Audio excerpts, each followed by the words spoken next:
Welcome to A Drop of Silence, the groundbreaking podcast series that dives deep into the realms of controversy. Join us as we bring special guests who share their extraordinary experiences and offer unparalleled insight into history, today's news headlines, and the future. Get ready to embark on a thought-provoking journey where silence speaks volumes and the truth lies somewhere beneath the surface. Shalom. When I started doing my radio show several years ago, I did it for 12 years. And I was privy to interview thousands of people, including people like Bibi Netanyahu, Yoram Ettinger, and several other famous people. And what we discussed in every single radio program was the world and how it viewed Jews in Israel and how other perspectives changed the worldview of everything and how the hatred increased and the anti-Semitism increased. And it got to the point where I wrote a memoir about my experiences with Holocaust survivors because I realized when I was doing this radio show that the way I was responding to things and putting on a radio show and doing all these things was because of what I learned from taking care of Holocaust survivors and their points of view of life and how they lived their lives after the Holocaust. One of the things I learned especially is that we don't live in vacuums. And when one person is being picked on, by golly, the rest of us who know what that feels like need to stand up and stand beside that person being picked on, no matter who they are. So when it came to my memoir being published, they suggested I do podcasts regarding all the topics that are in that memoir. And one of the biggest ones was the Holocaust and how those survivors looked on life afterwards and how they lived their lives. The other aspect is education, that people need to be taught about the history of the world. They need to be taught about caste systems. They need to be taught that this is not an acceptable thing that happens. They need to be taught that because somebody is a different color or a different race or a different religion, nobody has the right to tell that person that they can't have that religion or live the lives that they want to live. You cannot put somebody down because they're Black. You cannot put somebody down because they have an accent. That is what I learned from my Holocaust survivors, and I have strived very hard to live my life doing that.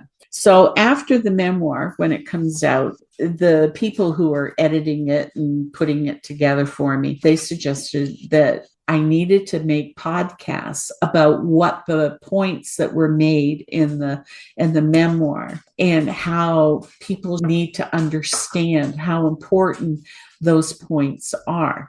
So consequently, in my own finagle brain way, I put together a lot of my friends and a lot of people I had interviewed before who did understand, who do understand, and they know that the importance of educating people and making them see that we're all the same. I mean, if you took an X-ray of every single person, be they white, Black, purple, pink, blue, whatever, we all have the same skeleton. And basically, that's who we are. We are all the same. And we need to learn how to get along. So I hope you enjoy these podcasts. I'm going to do as many as I can. And starting with this first group of podcasts, there'll be 16 of them that you'll hear. And I hope you enjoy them. And if you do like the podcasts, or if you have comments, contact me. And we'll give you that information at the end of every podcast. Thanks for joining me.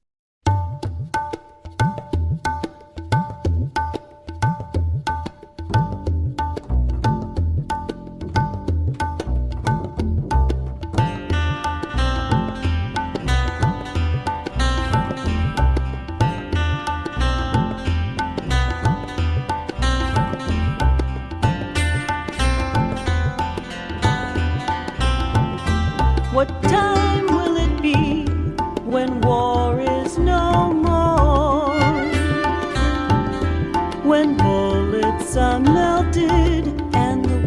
friendships more. Shalom, everyone. This is our first official podcast of A Drop of Silence. And I wanted to explain to you why I chose this first guest. It's Eva Olsson. I first met Eva when she came to Windsor to talk about her experiences during the Holocaust and why she wrote the 2 books that she's written and how she dealt with life. What she said and how she said it was very succinct, very straight to the point, very matter of fact.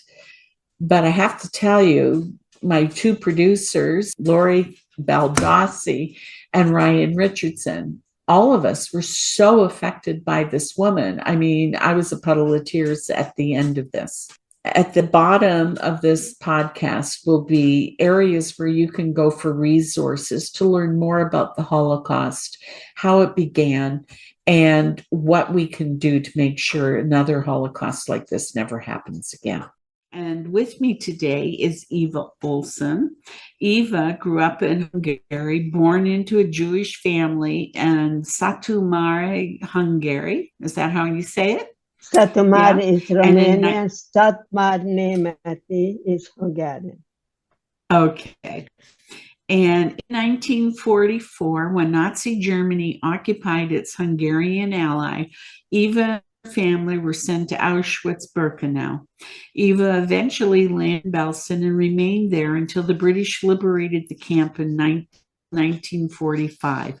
There she met her eventual husband. They came to Canada where they settled and raised their family. And I'm going to leave the rest of this that I have here. So I'm going to say, welcome, Eva. Welcome to this podcast. I'm so happy and honored that you could come today. It's a privilege. Oh, thank you. So what I would like to hear is how old were you when the Nazis invaded your country? 19. I was 19. And so then my family, there were 6 children, 4 girls, 2 boys. And we heard about, when I was 14, I remember hearing that they occupied Czechoslovakia and they occupied Poland. And as a young teenager, you immediately think, oh, it's too far away. They'll never come here. But they did. March the 19th, occupied. By May the 15th, they told us to pack our bags. They're shipping us to Germany to work in a brick factory. And in fact, it was Auschwitz-Birkenau. Okay. And that's where, of course, we faced Joseph Mengele. And the family were separated. We didn't know why. Only my younger sister, Frada, and I were sent to the right. My sister, Rivka, my brother, Mordechai, my sister went to the left. My mom, my oldest sister, Sarah, she died at home in January that year.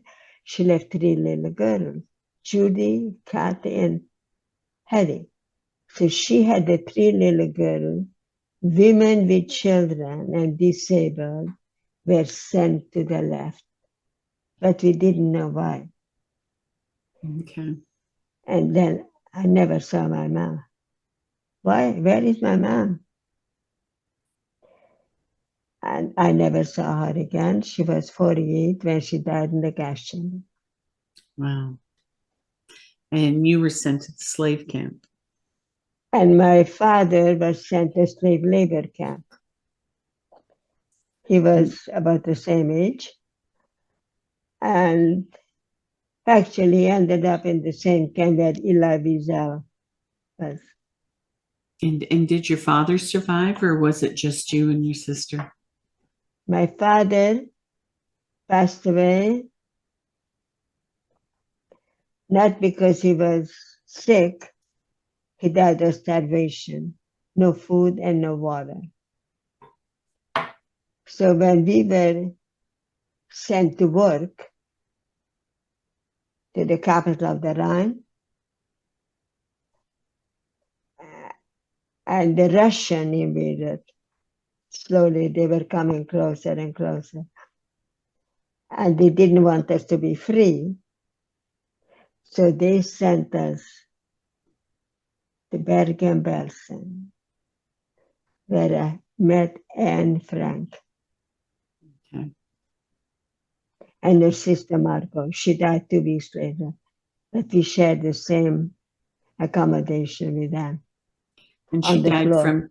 she died from typhoid fever, right? I had typhoid fever as well, yes. And you survived. Well, she was 15, I was 19, almost 20. And I had the type, I was covered with large red spots, Okay. like a rash. So they covered me with that lotion, that white stuff, chamomile lotion. Yeah. My sister was delirious from a fever. She was the youngest of our family. And I remember as the United Nations got involved, the Swedish Red Cross, and we were taken to a military base, used to be huge military base. They made it into a hospital. And that's where I was, in a hospital bed for 2 months with typhoid fever. Oh my gosh. And that's where you met your husband? No. Then after we were well in the hospital, they took us to southern Sweden by boat, Malmö. And we had to be in a quarantine for 3 weeks to see if we were free of that disease. Mm-hmm. And there were approximately 30 other refugees, some Hungarian, some Romanian, whatever. And it was in the fall, it was in October. It was a dance in the village. And I was raised in a Hasidic environment. We didn't dance with boys. Mm-hmm. Even at my sister's wedding, Sarah's wedding, we danced with other girls. I went. In came a young Swede, asked me to dance, and I was very nervous, of course. Then he wanted to date me. And I said to him, you must date a Swedish girl because I'm different. And here is what I learned from him. A lifetime lesson. It's okay to be different. What's not okay? It's when we're indifferent. Yeah, that's true. It's So very true. in Stockholm, there are approximately about 400 Jewish people. And when it came to the point that he wanted to marry me, we went to see a rabbi, very, very modern. And here is what he suggested. You go to the city hall and have a civil ceremony. Mm-hmm. And that's what we did. So, and then I was afraid of another war in Europe. yeah. So my husband suggested it. Now, I was not educated and I didn't know about other countries, much other Hungary, Romania, Czechoslovakia, Poland. He said, let's go to Canada for 6 months and see how we like it. We came in April 13th, We arrived to Halifax, Nova Scotia. Settled, didn't speak a word of English, and settling in a province that's French. Did you know any French? No. I know Yiddish Oh, and that would- Hungarian. And so from And Halifax, you went to where? Montreal. Oh, And we had tickets to go back to Sweden in October. mm-hmm. This was in April. But my husband liked Canada very much. And we became Canadians. Oh. So your husband wasn't Jewish, No, and I didn't marry. I want to say this, it's important. I did not marry religion. I married what I the needed. person? Love and acceptance. Did you raise your children to be Jewish?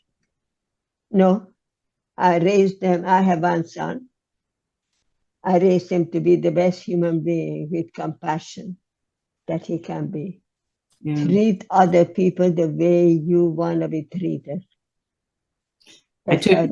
And when I was a nurse, I took care of a lot of Holocaust survivors, and they said exactly the same thing that you just said. So, so as you were here in Canada, your history says that you didn't talk about your experiences for many years, only until your grandchildren were old enough to hear. I was, for 50 years, I was silent out of fear. But after I unlocked my doors, for 26 years, 27 years, I traveled in 7 provinces. Yeah. And you were telling me you've spoken to over 4,000 classrooms. About 4,600. Wow. I've been to the United Nations twice. The Arctic. Yeah, that's amazing. It's wherever I'm called, I'm so blessed that my son takes over and he connects the two. So when you finally told your grandchildren, how did your son react to what you were telling your grandchildren, what you experienced? Was he surprised? Was he shocked? Or did he suspect? Well, the way it actually turned out is 2 granddaughters and 1 grandson. And they went to the same public school here in town, Monk Public School. And it's my grandson really had an inquisitive mind. Baba, how did your mom die? And I said to him, Rudy, when you're older, I will tell you. He was 6. Yeah. In October, he turned 7. And he said, I'm older now. Typical boy. And what did you say? Okay. I felt if a child is old enough to act this way. So I just told them they put a lot of people into big room and put poison in. Oh, wow. Gas. That's simple way. Yeah. Wow. It reminds me of my son. There was a movie that came out called Monsters Incorporated, and it was about a group of boys who found Dracula had come to life. And they found a book written in German, and there was only one German in town, and nobody ever talked to this man. He lived isolated, and so they went there, and he explained everything, and this is what they had to do. And the little boy said, "You must know a lot about monsters." And they do a short take on the numbers on his arm, and he said, "Yeah, I do." And my son, who is 5, I don't have any. You don't have any? No. Because what happened when they lined us up in Auschwitz-Birkenau, they lined us up outside every morning for a couple of hours. They were counting us, see if anybody started to run away. And so one day, half a dozen German civilians from the crop manufacturers came, and they needed 2,000 young females for slave labor. My sister and I were among them. So we never got numbered. Wow. I've never heard that before. That's amazing. Never got numbered. Yeah. That was a blessing to get away from the smoke. Wow. Gas Yeah. chamber. Yeah, I know that smell. That's I had one of my patients talked about the smell of Auschwitz. Yeah. Oh. And it's interesting. Mm. And the pressure. I have loss of hearing. Mm-hmm. And I just found that my granddaughter, the youngest, she's a nurse at the radio hospital. Mm-hmm. And one day she said to me, Baba, you had typhoid fever, didn't you? Yeah. I said, yeah. So at that point, we moved to Ontario from Quebec.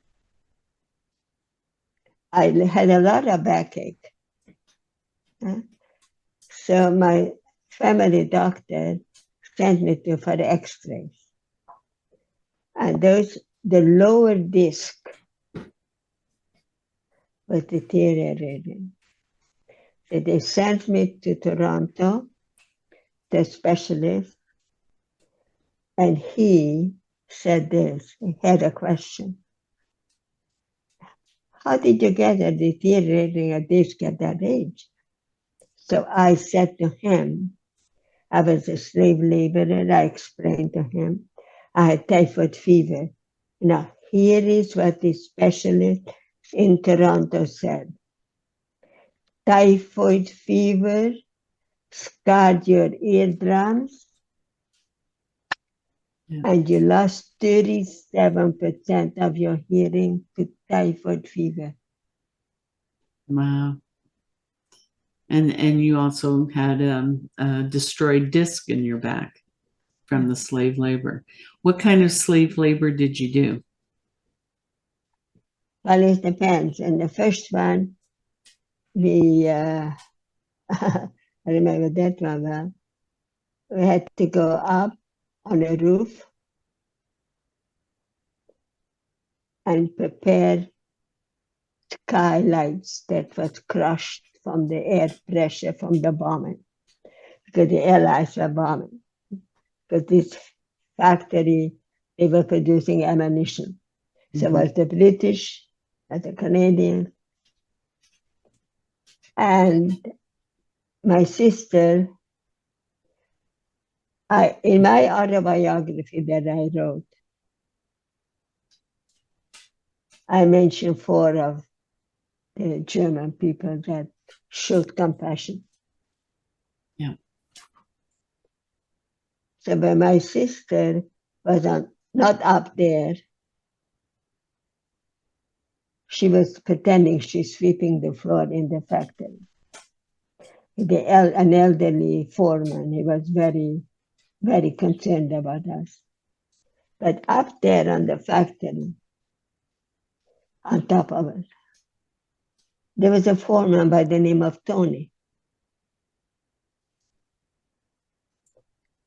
Here is what he said. If Germany wins the war, they kill you after. If Germany loses the war, they kill you before, but they will kill you. And I said to him this, I had a big mouth. I'm scared after. Yeah. I said to him, they might kill us, but they can never kill a tribe. And you were right.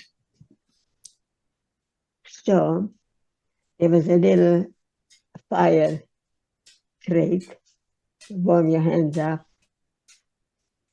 And there was some water on the side in case it catches fire. He said to me, take that water, warm it up, and get washed.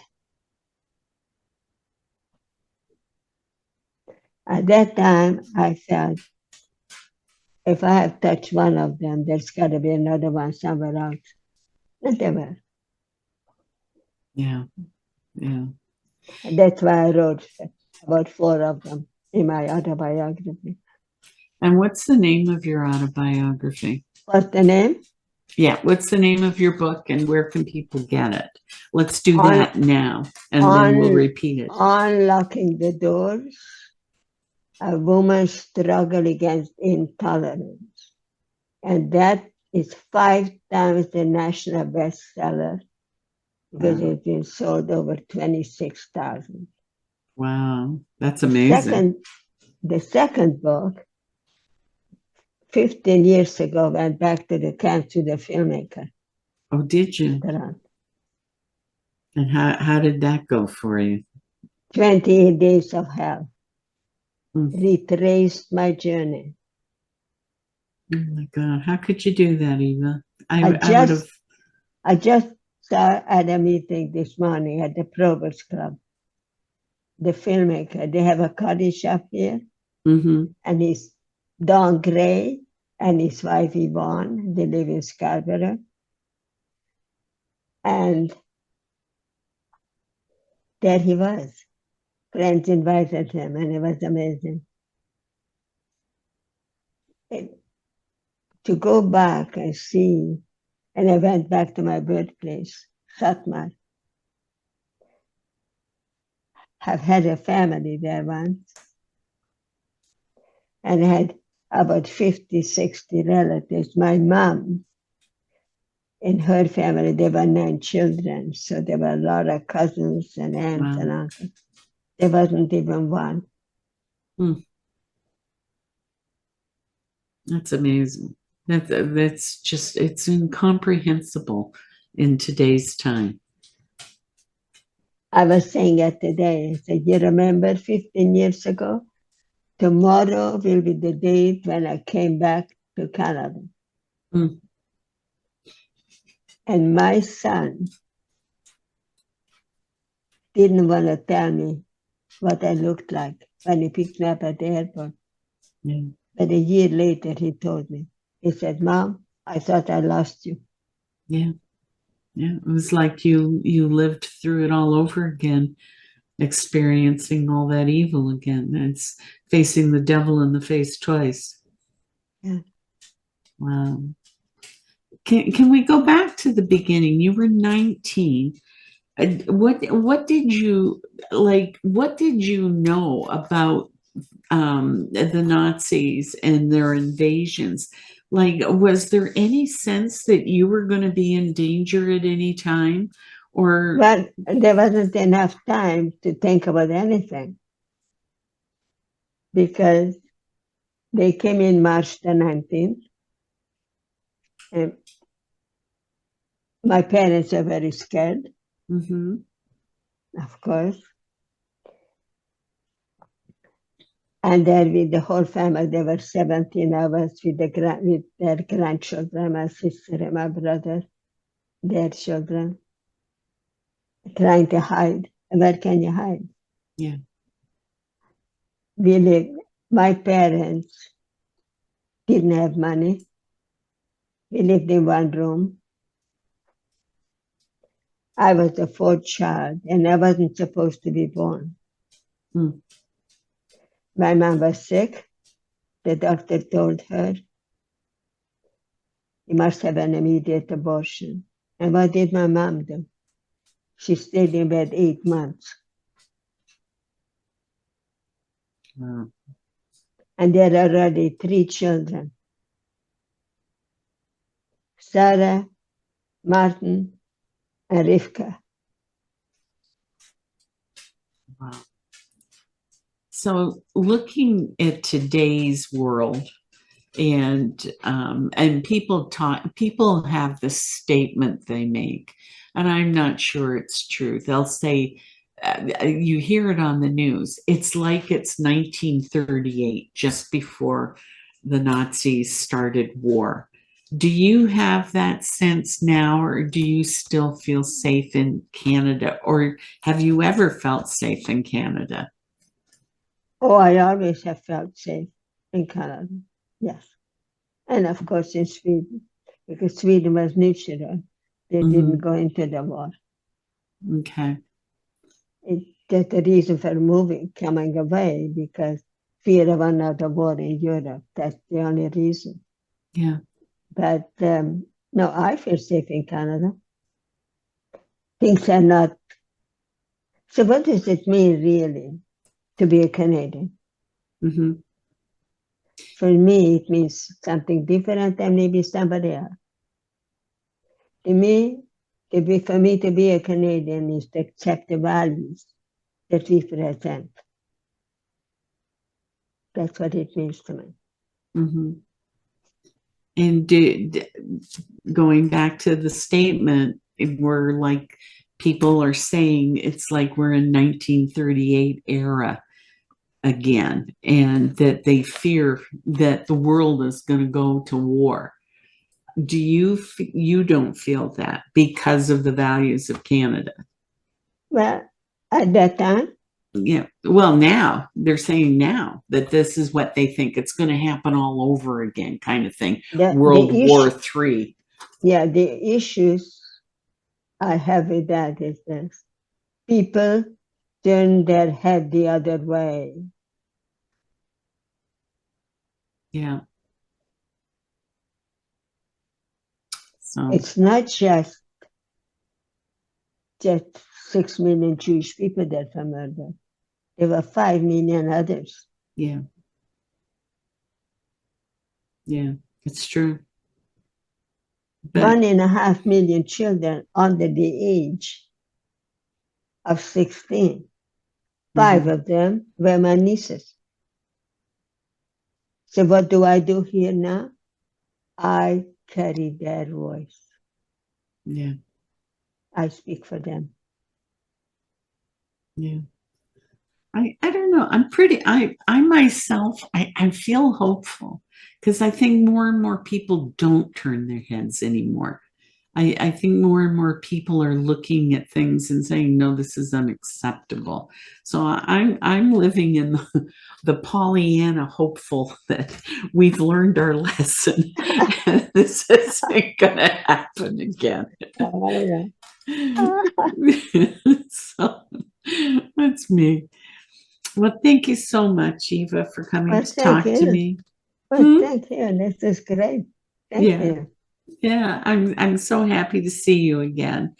And I can't believe you're 99 years old. When do you turn 100? 99, October 28th. Oh, that's coming up. Absolutely. Oh my gosh. Well, happy early birthday. Thank you. And I will check in on you. Now I feel like you're one of my best friends now. So I'll check in on you on a regular basis. Thank you very much. Thank you. This was a privilege. Thank you. Thank you so much. Thank you. Take care. Bye-bye. Bye.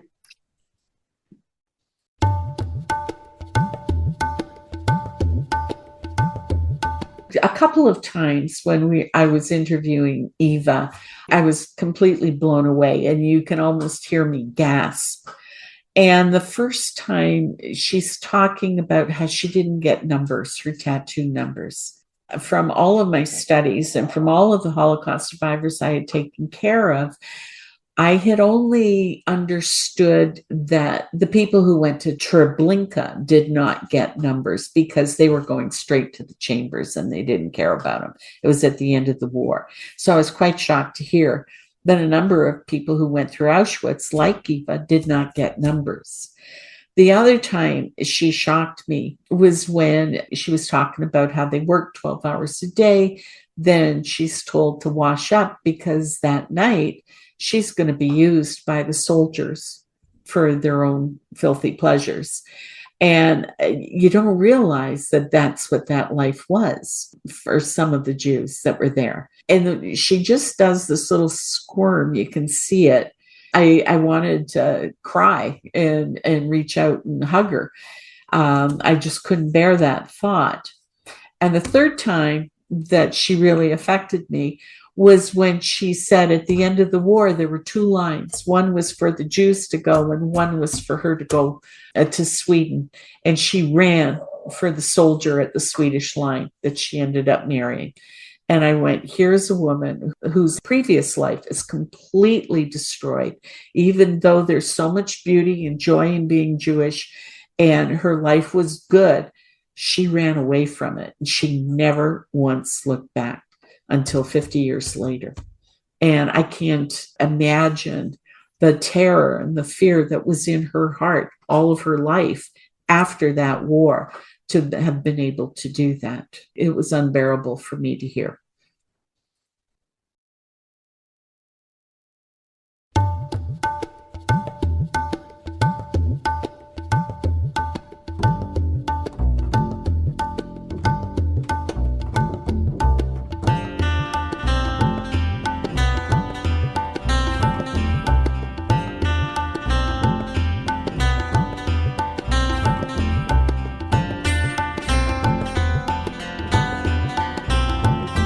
What time will it be when war is no more?